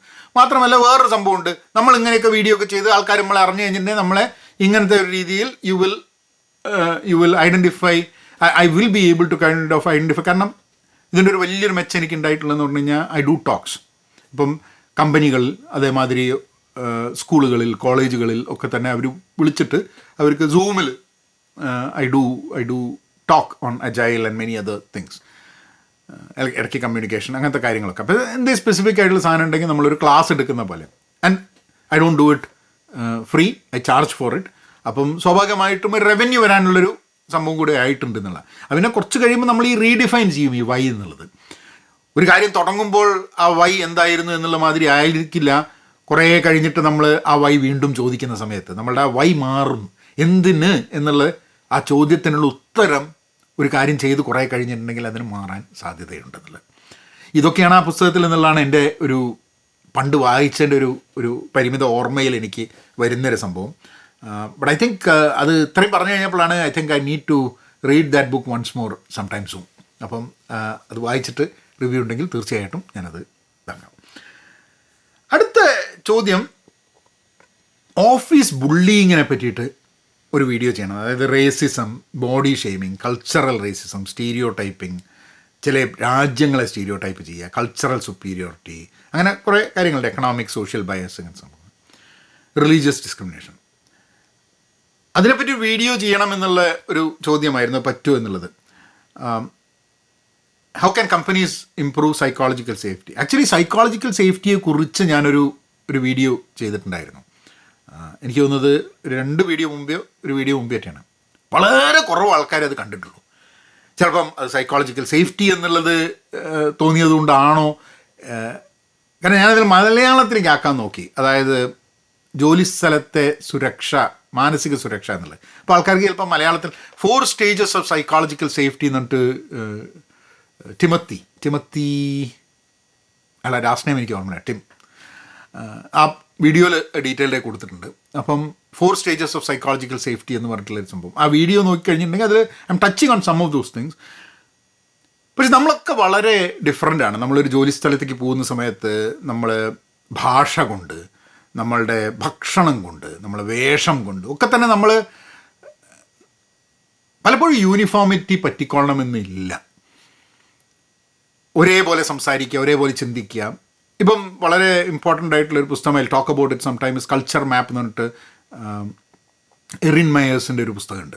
അതിലവർ പറയുന്നത്, ഇപ്പം നമ്മൾ ഇന്ത്യക്കാർ എന്നുള്ള രീതിയിൽ നമ്മൾ എന്തെങ്കിലും പറയുന്ന സമയത്ത് നമ്മൾ ചില കാര്യങ്ങളൊക്കെ നമ്മൾ മറ്റുള്ള ആൾക്ക് മനസ്സിലാവുമെന്നുള്ള രീതിയിലാണ് നമ്മൾ പറയുക. മറ്റുള്ള ആൾക്കാർ ചില കാര്യങ്ങൾ പറയുന്ന സമയത്ത് കൂടുതൽ എക്സ്പ്ലനേഷൻ വേണം. Low context and high context എന്ന് പറഞ്ഞിട്ടുള്ള സംഭവമുണ്ട്. അതായത് നമ്മൾ ലോ കോൺടെക്സ്റ്റ് എന്ന് കഴിഞ്ഞിട്ടുണ്ടെങ്കിൽ അധികം കോൺടെക്സ്റ്റ് ഇല്ല വർത്തമാനം, അപ്പോൾ ഒക്കെ എക്സ്പ്ലെയിൻ ചെയ്യണം കാര്യങ്ങൾ. അത് അമേരിക്കയിലൊക്കെ ആൾക്കാർ they want to explain everything, they want to detailed ആയിട്ട് കൊടുക്കണം. നമ്മൾ സംസാരിക്കുന്ന സമയത്ത് ഇങ്ങനെയൊക്കെ പറഞ്ഞിട്ട് ബാക്കി അവന് മനസ്സിലാവും എന്നുള്ള ധാരണയാണ്. അപ്പം അത് വലിയ വ്യത്യാസമുണ്ട്. അത് നമ്മൾ ഒരു കാര്യം ഞാൻ എൻഡ് ഓഫ് ദ വീക്ക് കഴിയുമെന്ന് ഒരു ഇന്ത്യക്കാരൻ പറയുന്നതും ഒരു അമേരിക്കക്കാരൻ പറയുന്നതും ഒരു യൂറോപ്പിലൊരാൾ പറയുന്നതും അവിടെ തന്നെ പല ആൾക്കാർ പറയുന്നതും ഒക്കെ തമ്മിൽ വ്യത്യാസമുണ്ടെന്നുള്ളത്. അപ്പോൾ കൾച്ചറൽ നുവാൻസസ് മനസ്സിലാക്കിയിട്ടുണ്ടെങ്കിൽ മാത്രമേ നമുക്ക് കമ്മ്യൂണിക്കേഷനും കാര്യങ്ങളും ചെയ്യാൻ പറ്റുള്ളൂ എന്നുള്ളത്. അപ്പോൾ ആ കൾച്ചറിൻ്റെ ഭാഗമായിട്ട് ആ കൾച്ചറൽ പ്രോബ്ലം പലപ്പോഴും നമ്മൾ അറിയാണ്ട് ചിലപ്പം ഉണ്ടാവും. വളരെ ഇൻട്രസ്റ്റിംഗ് ആയിട്ടുള്ളൊരു സംഭവം ഉണ്ടായി. ഞാൻ കഴിഞ്ഞ ദിവസം ഈ പുസ്തകം വായിച്ചിട്ട് ഞങ്ങൾ ബുക്ക് ക്ലബ്ബൊക്കെ ഉണ്ട് ഓഫീസിൽ. അപ്പം അതിൻ്റെ ഭാഗമായിട്ട് we were talking about this and എൻ്റെ ഒരു പ്രസൻറ്റേഷൻ ഉണ്ടായിരുന്നു. പുസ്തകത്തിനെ പറ്റില്ല, വേറൊരു പ്രസൻറ്റേഷൻ എൻ്റെ ചെയ്യാണ്ടായിരുന്നു. അപ്പോൾ നമ്മൾ പ്രസൻറ്റേഷൻ ചെയ്യാണ്ടെങ്കിൽ അതിൻ്റെ ഒരു പ്രസൻറ്റേഷൻ ഉണ്ടാക്കി കഴിഞ്ഞാൽ ആ സ്ലൈഡ്സ് നമ്മൾ കൂടുതൽ വർക്ക് ചെയ്യുന്ന ആൾക്കാർക്കും കാണിച്ചു കൊടുക്കും. ആ കാണിച്ചു കൊടുക്കുന്നതിൻ്റെ ഇടയ്ക്ക് എൻ്റെ കൂടെ വർക്ക് ചെയ്യുന്ന ജെഫ് എന്ന് പറഞ്ഞ കക്ഷി പറഞ്ഞു, ആ ബുള്ളറ്റ് അവിടെയല്ലല്ലോ ഇതിൻ്റെ താഴെയല്ലേ വേണം. അപ്പോൾ എനിക്കാണ്ട് ചൂടായി. കാരണം ഞാനിത് പറഞ്ഞു, ഇത് അവിടെ ഇവിടെ ഇട്ട് കഴിഞ്ഞിട്ടുണ്ടെങ്കിൽ വല്ല കുഴപ്പമുണ്ടെന്ന്. പിന്നെ മനസ്സിലാവുന്നത് അയാൾ ചിന്തിക്കുന്ന രീതി വളരെ വ്യത്യാസമുണ്ട്, ഞാൻ ചിന്തിക്കുന്ന രീതി വ്യത്യാസമുണ്ട്. ആൻഡ് ദാറ്റ് കോണ്ടെക്സ്ച്വൽ സാധനമാണ് അവിടെ വന്നിട്ടുള്ളത് എന്നുള്ളത്. And that was very revealing. ചിലപ്പോൾ ആ പുസ്തകം വായിച്ചതുകൊണ്ടായിരിക്കാൻ മതി ആ സമയത്ത് എനിക്കത് മനസ്സിലാക്കാൻ പറ്റിയത്. ആ പുസ്തകം വായിച്ചിട്ടില്ലായിരുന്നെങ്കിൽ ചിലപ്പം ആ സമയത്ത് ഇവനെന്താ ഈ ജെഫ് എന്താ അങ്ങനെ പെരുമാറുന്ന പറഞ്ഞിട്ട് അയാളുടെ വെക്കിട്ട് കയറാനോ അയാളോടുള്ളൊരു വിരോധം ഉണ്ടാകും. അപ്പോൾ നമ്മളുടെ ഭാഗത്തുനിന്ന് നമ്മൾ ഈ പറഞ്ഞ സാധനം ബോഡി ഷെയ്മിങ്, കൾച്ചറൽ റേസിസം നമ്മളുടെ അബോധ മനസ്സിൽ പോലും നമ്മളത് ഉണ്ടോ എന്നുള്ളത് സ്വയം കറക്റ്റ് ചെയ്യാൻ നോക്കുകയാണ്. കാരണം എനിക്ക് വേണേൽ പറയാം അയാൾ ശരിയല്ല ഇയാൾ ശരിയല്ല എന്നുള്ളത്. അത് ശ്രദ്ധിക്കേണ്ട എന്നുള്ളതല്ല. പക്ഷെ നമ്മൾ തന്നെ ഈ പല സംഭവങ്ങളിലും അറിയാതെ തന്നെ നമ്മൾ ബുള്ളിങ് ചെയ്യുന്നുണ്ട് എന്നുള്ളത് എനിക്ക് പലപ്പോഴും തോന്നിയിട്ടുണ്ട്. So check that video and if that video doesn't answer then probably put a comment and we'll probably get to that. How to develop our focus എന്നുള്ള ഒരു സാധനം മൂപ്പർക്ക് അവർ പറഞ്ഞതെന്ന് വെച്ചാൽ എനിക്ക് തോന്നുന്നു കുറേ നാളുകളായി ഒരു ഹൗസ് വൈഫ് ആയതുകൊണ്ട് ഫോക്കസ് പോയി എന്നൊരു തോന്നൽ. How to recollect our focus എന്നുള്ളത്. ഈ ഹൗസ് വൈഫ് എന്നുള്ള വാക്ക് എനിക്ക് പലപ്പോഴും പ്രശ്നമുള്ള വാക്കായിട്ട് തോന്നിയിട്ടുണ്ട്. Stay at home dad, stay at home mom എന്നുള്ള ഒരു ഇതാണ്. ഈ ഹൗസ് വൈഫ് എന്ന് പറയുമ്പം ചില സമയത്ത് ഒരു ലേശം ഡിമീനിങ് ആണെന്ന് പലപ്പോഴും തോന്നാറുണ്ട്. ഹൗസ് ഹസ്ബൻഡ് എന്നാരും പറയില്ലല്ലോ. അതിന് വേണ്ടിയിട്ടുള്ള യൂസേജാണ് stay at home dad, stay at home mom. അത് ജസ്റ്റ് ഞാൻ പറഞ്ഞു എന്നേ ഉള്ളൂ. പക്ഷേ ഉദ്ദേശം എന്താ വെച്ചാൽ വീട്ടിലിരിക്കുന്നു എന്നുള്ളതുകൊണ്ട് നമ്മളെ ഫോക്കസ് കുറഞ്ഞു പോയി എന്നൊരു തോന്നൽ. എനിക്ക് തോന്നുന്നത് പലപ്പോഴും വീട്ടിൽ ജോലി ചെയ്യുന്ന സ്ത്രീകൾ പല കാര്യങ്ങളും കൂടുതൽ ഫോക്കസ് ചെയ്യുന്നുണ്ട്, പല കാര്യങ്ങൾ ഹാൻഡിൽ ചെയ്യുന്നുണ്ട്. ഇപ്പോൾ ചില ആൾക്കാർക്ക് ജോലി എടുക്കാൻ പോകുന്ന ആൾക്കാർക്ക് ഒരു സമയത്ത് ഒന്നേ ചെയ്യാൻ പറ്റുള്ളൂ എന്നുള്ളതാണ്. അത് അതേ പറ്റുള്ളൂ. മൾട്ടി ടാസ്കിങ് എന്നുള്ളതിൽ ഇപ്പോൾ വീട്ടിൽ ജോലി ചെയ്യുന്നത് അത് പുരുഷനായാലും സ്ത്രീ ആയാലും പല പല കാര്യങ്ങൾ ചെയ്യുമ്പോൾ ദേ very good at multi tasking. Focus എന്നുള്ളത് നമ്മളുടെ ഇപ്പോഴത്തെ ജനറേഷന്, ഇന്നത്തെ കാലത്ത് എൻ്റെ പ്രായം 50-കളായിട്ടുള്ള എനിക്കോ അല്ലെങ്കിൽ 30-കളും 40-കളും നമുക്കൊക്കെ ഫോക്കസ് നഷ്ടപ്പെട്ടുകൊണ്ടിരിക്കുക. അതിന് കാരണം എന്താണെന്ന് പറഞ്ഞു കഴിഞ്ഞാൽ, അപ്പോൾ ഇതിൽ അടുത്ത സാധനം എന്ന് പറഞ്ഞു കഴിഞ്ഞിട്ടുണ്ടെങ്കിൽ മേക്ക് ഇറ്റ് ഷോർട്ട് എന്ന് പറഞ്ഞിട്ടുള്ളൊരു സംഭവമുണ്ട്, എൻ്റെ വീഡിയോകൾ. കാരണം ഇത്ര നേരം വീഡിയോ കാണാനുള്ള ഫോക്കസ് തന്നെ ആൾക്കാർക്കില്ല. റീലുകൾ 30 സെക്കൻഡ്, 1 മിനിറ്റിൽ കൂടുതൽ കാണുന്നില്ല. എനിക്ക് തോന്നുന്നത് ഫോക്കസ് കൂട്ടാൻ ഏറ്റവും നല്ലത് ഒരു 300 പേജ്, നിങ്ങൾ വായിക്കുന്ന ആളാണെങ്കിൽ ഒരു 300 പേജിൻ്റെ പുസ്തകം എടുത്തിട്ട് വായിക്കുക. സമയം എടുക്കും ചിലപ്പം, കുഴപ്പമില്ല. അത്ര നേരം ഒരു തോട്ടിൽ കൂടെ പോകാൻ പറ്റും. ഞാൻ കഴിഞ്ഞ ദിവസം ഞാനൊരു പോഡ്കാസ്റ്റ് കേട്ടു, 6.5 മണിക്കൂർ. ഞാൻ ആലോചിച്ച് നോക്കൂ. ഇപ്പം ഞാനിവിടെ 40 മിനിറ്റ് സംസാരിച്ച് കഴിഞ്ഞാൽ 25 മിനിറ്റ് സംസാരിച്ച് കഴിഞ്ഞാൽ ചെറുതാക്കാൻ പറയുന്ന ആൾക്കാരുണ്ട്. But I take time and listen two things for 6 hours. അതിൽ റിപ്പീറ്റേഷൻ ഉണ്ടാവും, കാലങ്ങൾ ഉണ്ടാവും, പക്ഷേ ആ 6 hours I M focused on. നമ്മൾ കൂടുതൽ ഫോക്കസ് ചെയ്യാൻ കൂടുതൽ ലെങ്തിയർ ആയിട്ടുള്ള കാര്യങ്ങൾ ചെയ്യുക എന്നുള്ളതാണ്. അത് പുസ്തകം വായിക്കലായാലും നമ്മൾ ഒരു വീഡിയോ കാണലായാലും. ഞാൻ എൻ്റെ വീഡിയോ മുഴുവൻ കാണണം എന്നുള്ളതല്ല കേട്ടോ, കണ്ടില്ലെങ്കിൽ നിങ്ങൾക്ക് നഷ്ടമൊന്നുമില്ല. നിങ്ങൾക്കത് വാല്യൂ ഉണ്ടെന്ന് മാത്രം ഉണ്ടെങ്കിൽ മാത്രം കാണുക. But I think reading a book is a good way to collect focus. വേറൊരു വളരെ ഇമ്പോർട്ടൻ്റ് ആയൊരു ഫോക്കസിൻ്റെ സാധനം എന്താ വെച്ചാൽ, നമ്മൾ ടൈം ലിമിറ്റ് വയ്ക്കുക. അതായത് ഞാനിപ്പോൾ പുസ്തകം വായിക്കുന്ന 60 മിനിറ്റിൻ്റെ ഒരു ടൈമർ, ഫോണിലൊരു ടൈമർ വെച്ച് ഫോൺ കയ്യെത്താ ദൂരത്ത് കൊണ്ടുവയ്ക്കുക. അതുവരെ ആ സമയം ആ കാര്യം ചെയ്യുള്ളൂ എന്നുള്ളത്. ടൊമാറ്റോ മീറ്റർ എന്ന് പറഞ്ഞിട്ടുള്ളൊരു സംഭവമുണ്ട്. ടൊമാറ്റോ മീറ്റർ എന്ന് പറഞ്ഞാൽ അതിനൊരു ടൊമാറ്റോൻ്റെ ഈ കുക്കിങ്ങിലൊക്കെ ഉപയോഗിക്കുന്ന ഒരു സംഭവമാണ്. ഒരു ഇറ്റാലിയൻ സാധനമാണെന്ന് തോന്നുന്നത്. ടൊമാറ്റോൻ്റെ ഷേപ്പിലുള്ള ഒരു സംഭവമാണ്. 20 മിനിറ്റ് സൈക്കിളാണ്. അപ്പോൾ 20 മിനിറ്റിൻ്റെ അത് വെച്ചിട്ട് ഒരു കാര്യം ചെയ്ത് കഴിഞ്ഞാൽ 20 മിനിറ്റ് അതേ ചെയ്യുള്ളൂ എന്നുള്ളത്. അതൊക്കെ ടൈം മാനേജ്മെൻറ്റ് ഭാഗമാണ്. ഇവിടെ ടൈം മാനേജ്മെൻറ്റ് ഒരു വീഡിയോ ഞാൻ ചെയ്തിട്ടുണ്ട്. ഐ തിങ്ക് ഫോക്കസിനെ പറ്റിയും ചെയ്തിട്ടുണ്ടായിരിക്കാം മതി. I don't remember which videos I've done, but if you search the channel, you could probably find something on focus, something on time management. I hope that helps. വല്ലാത്ത ബഹയൻ ഇപ്പോൾ ഇല്ലേ എന്നുള്ളതാണ്. അത് നിങ്ങൾക്ക് അറിയില്ലെങ്കിൽ, വല്ലാത്ത ബഹയൻ എന്നുള്ള പേരിൽ ആണ് ഞാൻ ആദ്യം വീഡിയോ മലയാളത്തിൽ ചെയ്തു തുടങ്ങിയത്. ആ ചാനൽ ഇപ്പോഴും ഉണ്ട്, അതിൽ വീഡിയോസ് ചെയ്യാറുണ്ട്. പക്ഷെ എൻ്റെ ഫോക്കസ് കൂടുതലും ഇങ്ങനത്തെ കാര്യങ്ങൾ പറയുന്നതായതുകൊണ്ട് അതിലില്ല. 2025 പ്രമാണിച്ചിട്ട് തീരുമാനിച്ചെന്താന്ന് പറഞ്ഞാൽ അതിൽ വീഡിയോ ചെയ്യുന്നതൊക്കെ ഞാനും എൻ്റെ വൈഫ് ഉഷയും കൂടിയിട്ട് ഒരുമിച്ച് ചെയ്യാമെന്നുള്ളതാണ്.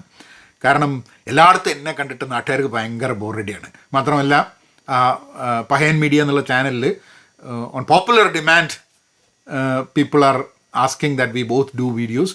അപ്പം ഓരോ ചോദ്യങ്ങൾ, ജീവിതത്തെക്കുറിച്ചും സമൂഹത്തെക്കുറിച്ചും സാമൂഹ്യ മാധ്യമത്തെക്കുറിച്ച് ഓരോ ചോദ്യങ്ങൾ എടുത്തിട്ട് ഞങ്ങൾ രണ്ടുപേരും കൂടി ഇന്ന് സൊറ പറയുന്ന രീതിയിലാണ് 2025 വീഡിയോസ് പ്ലാൻ ചെയ്യുന്നത്. ഇവിടെ I will be doing this videos like this. അപ്പം അതാണ് ഉള്ളത്. ഇപ്പോഴും ഉണ്ട്, പക്ഷേ അങ്ങനെയൊക്കെയാണത്. Make it bit lengthier. അതായത് എന്നോട് ഈ വീഡിയോൻ്റെ ദൈർഘ്യം കുറയ്ക്കാൻ പറയുന്ന ആൾക്കാരുണ്ട്, കൂട്ടാൻ പറ്റുമെന്ന് ചോദിച്ചിട്ടും ആൾക്കാർ വരുന്നുണ്ട്. നമ്മളുടെയൊക്കെ അതാണ്. കൂടുതലുള്ള ആൾക്കാരോട് ഒന്നും പറയാൻ പറ്റില്ല. നിങ്ങളിത് വീണ്ടും 2 റൗണ്ടും ഒന്നും കൂടെ കാണുമെന്നുള്ള എനിക്ക് പറയാൻ പറ്റില്ല. കാരണം 30 മിനിറ്റിൻ്റെ വീഡിയോ ചെയ്തിട്ട് 1 മണിക്കൂർ വേണമെന്നിട്ട് അതന്നെ വീണ്ടും ഒരു അരമണിക്കൂറും കൂടെ കണ്ടു കഴിഞ്ഞിട്ടുണ്ടെങ്കിൽ യാതൊരു ഗുണമില്ല. എൻ്റെ വീഡിയോ ഒരു പ്രാവശ്യം തന്നെ നിങ്ങൾ കാണാനുള്ളൊരിതുള്ളൂ. I don't know whether you'd want. പോഡ്കാസ്റ്റുകളിലേക്ക് കിടക്കുകയാണെങ്കിൽ ഞാൻ പോഡ്കാസ്റ്റ് ചെയ്യുന്നുണ്ട്. ഇപ്പം ഞാൻ പഹയൻ മീഡിയ എന്നുള്ളതിലാണ് പോഡ്കാസ്റ്റ് ചെയ്യുന്നത്. In that the podcast are longer and I think podcast are right. ഇതിൻ്റെ ഞാൻ പോഡ്കാസ്റ്റുകൾ ഇപ്പോൾ ചെയ്യുന്നില്ല. മുമ്പുണ്ടായിരുന്നു അജയൽ മലയാളി എന്നുള്ള പോഡ്കാസ്റ്റ്. ഈ സംസാരിക്കുന്ന പോഡ്കാസ്റ്റിൽ കിട്ടാറുണ്ട്. But I think it's very difficult. കാരണം sometimes what I explain over here, പുസ്തകത്തെക്കുറിച്ചും ചിലപ്പം ഒരു ഡയഗ്രാമൊക്കെ ചിലപ്പോൾ ഞാൻ കാണിച്ചു തന്നിരിക്കും. അതൊക്കെ വലിയ ബുദ്ധിമുട്ടാണ് ഇൻ പോഡ്കാസ്റ്റ്. പക്ഷേ പഹയൻ മീഡിയ എന്നുള്ളത് സ്പോട്ടിഫൈയിലൊക്കെ നിങ്ങൾ പോഡ്കാസ്റ്റ് കേൾക്കുകയാണെങ്കിൽ that's you have longer podcast over there where ഇപ്പം ഞാൻ ചെയ്യുന്നത് എന്താണെന്ന് പറഞ്ഞു കഴിഞ്ഞിട്ടുണ്ടെങ്കിൽ എല്ലാ ആഴ്ചയും I kind of do a recap of what happen that week and what I learned and ഒരു retrospective and an introspection into life and work over that week. എൻ്റെ ഒരു തെറാപ്പിയുടെ ഭാഗമായിട്ട് ചെയ്യുന്നതാണ്. അത് ആൾക്കാർക്ക് ഗുണമുണ്ടെന്ന് ആൾക്കാർ പറയുന്നു ഫസ്റ്റ് എപ്പിസോഡ് ചെയ്തപ്പം. Already if you look at Pahayan media സ്പോട്ടിഫൈയിൽ ഏതാണ്ട് 500 എപ്പിസോഡ് ഇതുവരെ ഞാൻ ചെയ്തിട്ടുണ്ട്. And that Pahayan media Malayalam podcast is one of the top podcast as of now. സ്പോട്ടിഫൈൻ്റെ കൺട്രി മാനേജറോട് സംസാരിച്ചപ്പം കഴിഞ്ഞ വർഷം അയാൾ പറഞ്ഞാണ്, എനിക്ക് അറിഞ്ഞൂടാ, പക്ഷേ I think it there is ഒരു, എനിക്ക് തോന്നുന്നത് സ്ട്രീംസ് എന്നാണ് പറയുക, എത്ര പ്ലേസ് എന്നുള്ളതാണ്. സ്ട്രീംസ് എന്നാൽ 10 സെക്കൻഡിൻ്റെ 20 സെക്കൻഡിൻ്റെ മുകളിൽ ആൾക്കാർ കേട്ടു എന്നുണ്ടെങ്കിൽ അതാണ് സ്ട്രീംസ്. അപ്പോൾ I think currently I have about 1.1 million streams of podcast which is good in podcast count എന്നുള്ളതാണ്. സോ അത് കേൾക്കാൻ താല്പര്യം ഉണ്ടെങ്കിൽ ഡ്രൈവ് ചെയ്യുന്ന സമയത്ത്, എക്സസൈസ് ചെയ്യുന്ന സമയത്ത്, പോഡ്കാസ്റ്റ് ചെയ്യുമ്പോൾ ഞാൻ അധികം പറയുന്നത് വെച്ചാൽ ഡ്രൈവ് ചെയ്യുമ്പോൾ കേൾക്കുക, അല്ലെങ്കിൽ ഒന്ന് നടക്കുക, കുറച്ച് ഹെൽത്തിനും കൂടെ കുറച്ചുകൂടി ഗുണം ഉണ്ടാവും. ഫുൾ ടൈം വീഡിയോ കണ്ടുകൊണ്ടിരിക്കേണ്ട ആവശ്യമില്ലല്ലോ എന്നുള്ളതാണ്. സോ യെസ്, ലെങ്ത് ചെയ്യാം. ഇവിടെ നമുക്ക് ആവശ്യത്തിനുള്ള ലെങ്ത്ത് എന്നുള്ളതാണ് ഉദ്ദേശം. ലെങ്ത്ത് കൂട്ടാനോ ലെങ്ത്ത് കുറയ്ക്കാനോ നോക്കുന്നില്ല. എനിക്ക് സമയമെടുത്ത് സംസാരിക്കുക, നിങ്ങൾ സമയമെടുത്ത് കേൾക്കുക, സമയമുള്ളത് മാത്രം കേൾക്കുക. അങ്ങനെ അതൊക്കെ ഓരോരുത്തരുടെ താല്പര്യങ്ങളനുസരിച്ച് പോവുക. കുറച്ചും കൂടെ ചോദ്യങ്ങളുണ്ട്, പക്ഷെ ഇവിടെ അതിൻ്റെ എന്താ പറയുക, ഫോണിൻ്റെ ജ്യൂസ് കുറഞ്ഞു പോയി എന്നുള്ളത് കാണിക്കുന്നുണ്ട്. But anyway I try to be faster. What is your profession എന്ന് ചോദിക്കുന്നുണ്ട്. ഞാൻ ഒരു അജൈൽ കോച്ചാണ്. അജൈൽ എന്നൊരു മെത്തഡോളജി ഉണ്ട്, അതുകൊണ്ടാണ് അജൈൽ മലയാളി എന്നുള്ള പേരിൽ ഇത് വരുന്നത്. അജൈലിൻ്റെ ഒരു കോഴ്സ് ഈ ചാനലിൽ ഞാൻ കോഴ്സ് ചെയ്തിട്ടുണ്ട്. നിങ്ങൾ എന്താണ് അജൈൽ എന്നുണ്ടെങ്കിൽ you can go and take a look. ഒരു 5 മിനിറ്റിൽ അജൈൽ എന്ന് പറഞ്ഞിട്ടൊരു ഇതുണ്ട്. ഒരു 4.5 മണിക്കൂറിൻ്റെ ഒരു കോഴ്സ് ഇതിലുണ്ട്. You can check up what that is and then you'll get an understanding. That's what I do. ഞാൻ ടെക്നോളജി കമ്പനിയിലാണ്. That's what I do. I work with teams, organisational change, transformation, അങ്ങനത്തെ കുറേ സംഭവങ്ങളൊക്കെയാണ് എൻ്റെ ജോലിയുടെ ഭാഗമായിട്ട് വരുന്നത്. അത് ഇതൊരു കമൻ്റ് ആയിരുന്നു. Every successful man there is A woman, Usha ചേച്ചിക്ക് ജയ്. അതായത് എൻ്റെ വൈഫിനെ പറ്റി പറയാണ്. അതാണ് അങ്ങനെയൊക്കെയുള്ള കമൻറ്റ് ഇവിടെയും വരുന്നുണ്ട്. കാരണം അവിടെ ഞാൻ കേൾക്കുന്നില്ല എന്നുള്ളതുകൊണ്ടാണ് ഇവിടെ കമൻറ്റ് വരുന്നത്. പക്ഷേ അയാളും പറയാനുള്ളത് പഹയൻ മീഡിയയിൽ ഞാൻ ഉഷയും കൂടിയിട്ടായിരിക്കും വീഡിയോസ് അധികം ചെയ്യാം. മാത്രമല്ല ഞാൻ വലിയൊരു സിനിമാ പ്രാന്തനാണ്.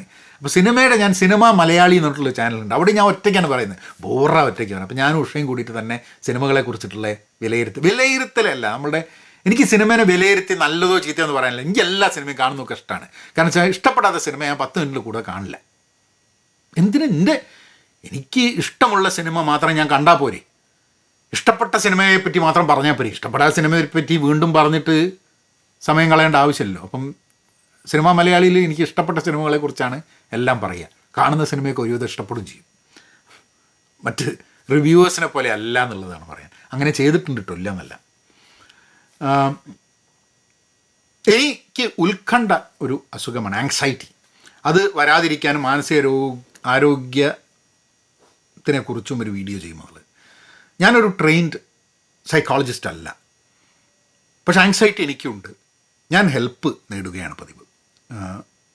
തെറപ്പിസ്റ്റിനെ സംസാരിക്കും. അങ്ങനെയാണ് ഞാൻ എൻ്റെ ആങ്സൈറ്റി പ്രോബ്ലംസൊക്കെ നമുക്കൊരു ആങ്സൈറ്റിയും നമുക്കൊരു ഡിപ്രഷനും നമുക്ക് മാനസിക പ്രശ്നമുണ്ടെന്ന് തോന്നുകയാണെങ്കിൽ അതിന് ഒരു പ്രൊഫഷണൽ ഹെൽപ്പ് തേടുന്നതിൽ യാതൊരു തെറ്റുമില്ല. ഇന്നും സമൂഹത്തിൽ ഒരു ടാബു ഉണ്ട്. എന്താണ് ആൾക്കാർക്ക് മാനസിക വിദഗ്ധനെ കാണാൻ പോയി പ്രശ്നമാണോ എന്നുള്ളത്. I don't care. എൻ്റെ മാനസികാരോഗ്യം എന്നുള്ളത് എൻ്റെ ഇമ്പോർട്ടൻ്റ് ആയിട്ടുള്ള സാധനമാണ്. അതുകൊണ്ട് ഞാൻ പോയിട്ട് ഡോക്ടറെ കാണും. വേറെ ആരും നോക്കേണ്ട ആവശ്യമില്ല. So I will say serious ആണെന്ന് തോന്നുകയാണെങ്കിൽ അതാണ് നമുക്ക് സോൾവ് ചെയ്യാൻ പറ്റുന്നു. സൗഹൃദ വലയത്തിന് സോൾവ് ചെയ്യാൻ പറ്റുന്നു. നമുക്ക് പുസ്തകം വായിച്ചിട്ട് സോൾവ് ചെയ്യാൻ പറ്റുന്നൊക്കെ ഒരു നമ്മൾ റിയലൈസ് ചെയ്യുക എന്നുള്ളതാണ്. ഇതന്നെ ഒരു വലിയ സ്റ്റാർട്ടാണ്. എനിക്ക് ഉത്കണ്ഠ അസുഖമാണ് എന്ന് തോന്നുന്നു എന്നുള്ളത് തന്നെ ഒരു നല്ലൊരു സ്റ്റാർട്ടിങ് പോയിൻ്റാണ്. കാരണം നമുക്കൊരു പ്രോബ്ലം ഉണ്ട് എന്ന് നമ്മൾ തിരിച്ചറിയാത്തോളത്തോളം കാലം അതിനൊരു സൊല്യൂഷൻ കണ്ടെത്താൻ വേണ്ടി നമ്മൾ ശ്രമിക്കില്ല എന്നുള്ളതാണ്. അപ്പം എനിക്ക് അതിന് വേണ്ടിയിട്ടുള്ളൊരു വീഡിയോ ചെയ്തിട്ട് ഇതാക്കാൻ പറ്റുമെന്ന് എനിക്ക് അറിഞ്ഞുകൂടാ. പക്ഷേ എൻ്റെ ഭാഗത്ത് നിന്ന് എനിക്ക് പറയാനുള്ളത്, talk to someone very close to you, say that ഇങ്ങനത്തെ ഒരു സംഭവമുണ്ട്. കാരണം നമുക്കൊക്കെ ഇന്നത്തെ ജീവിതത്തിൽ കമ്പാരിസണുകളുടെ അയാളെക്കാട്ടും നല്ലതാണോ, ഞാൻ ഇയാളെക്കാട്ടും നല്ലതാണോ, ഞാൻ ചെയ്തത് ശരിയാണോ, ഞാൻ ചെയ്തത് ശരിയല്ലേ എന്നുള്ള കാര്യങ്ങളും, അതുകൂടാതെ തന്നെ ഉത്കണ്ഠ എന്നുള്ള സംഭവം, ആങ്സൈറ്റി, അതിനൊക്കെ അതിനുള്ള ഹെൽപ്പുകൾ കിട്ടുന്നതാണ്.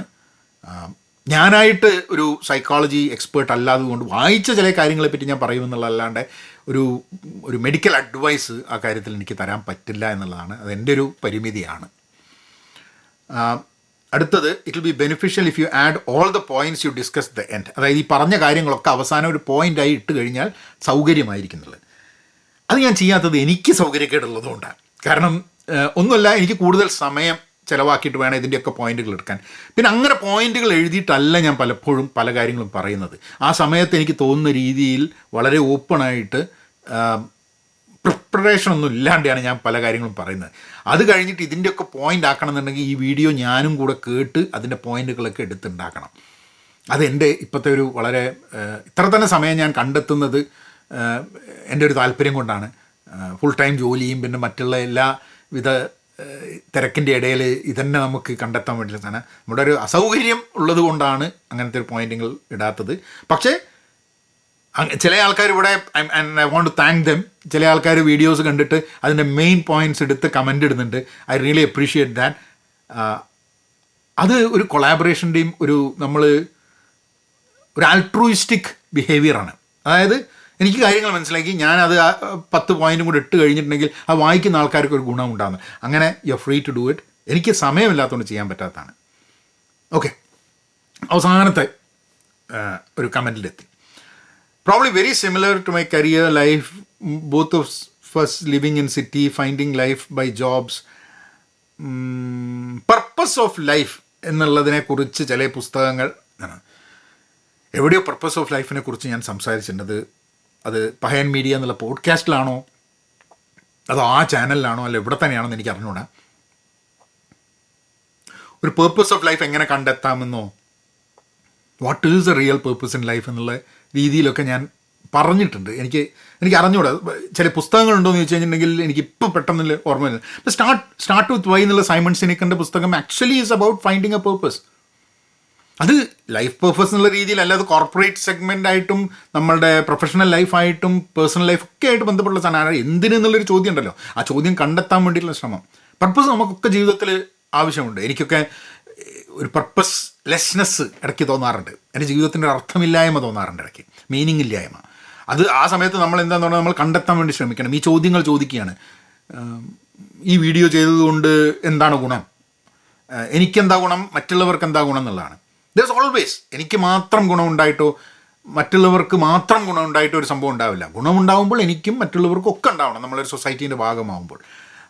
I think it's a very vast subject, purpose of life. എനിക്ക് ഇമ്മീഡിയറ്റ്ലി ഈ സൈമൺ സിനിക്കിൻ്റെ സ്റ്റാർട്ട് വിത്ത് വൈ പറഞ്ഞ മാതിരിയുള്ളൊരു സംഭവമാണ് എനിക്ക് തോന്നിയത്.